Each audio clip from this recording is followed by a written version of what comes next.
Hey y'all, listen to my honey girl. Beautiful soul. Are you dreaming, huh? Are you dreaming? Daddy loves you, huh? Daddy's extremely blessed to have you.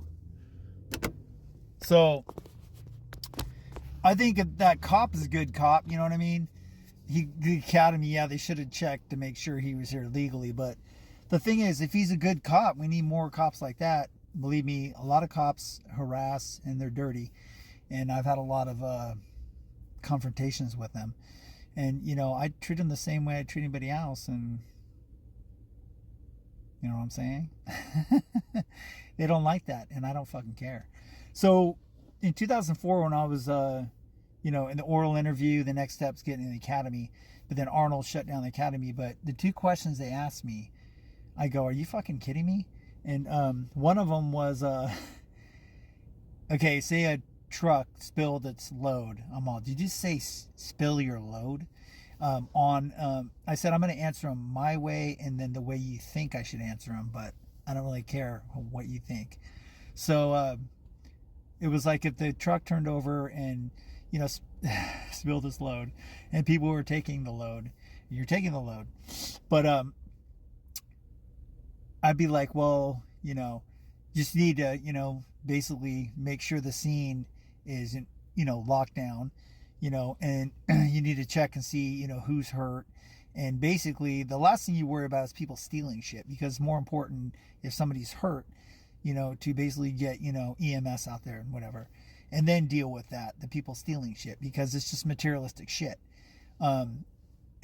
So that's what I would do, make sure that, it's the scene is shut down, and you basically, if you need help, get help out there.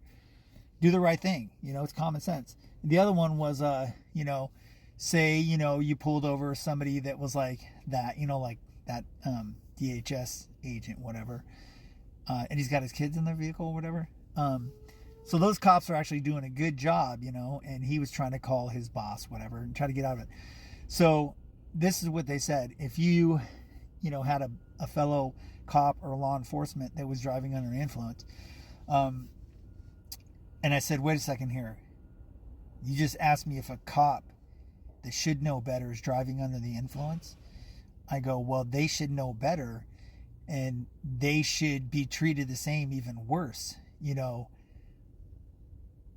But the whole thing is the good old boy system, they let that shit go. If they have a fellow officer that's like doing that, but I said, if people do that and they let them go, what if they cause an accident and, they're drunk and they kill not only the people in their vehicle, but other people? Because, drunk people survive crashes because they're not all tensed up, and that's what you get hurt, but I said, are you kidding me? So the whole thing then and there is like, if they didn't shut down the academy, I would not be one for long, even if I got in there, because they want ones in there that can comply with how they do things, and I've had many conversations with cops, and I tell them exactly what I think, and people go like, you talk to them like that? I go, yeah, because those aren't real cops. They may have a badge, and I told them what I would do with the badge, and they don't like that. So but your best weapon is this right here, your mind, your brain tenants. So I don't give a fuck who they are, I really don't, because I've been threatened. Both of us have been threatened by ex-cops and current ones too, because they don't like what I say. Well, I don't give a fuck what you like, okay? Because I'll treat you the same as I treat everybody else. I say I love unconditional hugs, right? I give them, unconditionally, just like Honey does. Honey will hug you, lick your face, and that's my baby, right? That's my girl. I tell them, tough love. I'll either hug you and say, hey, how you doing? Or I'll squeeze the motherfucking life out of you. And that's just me being me. And I got to be me.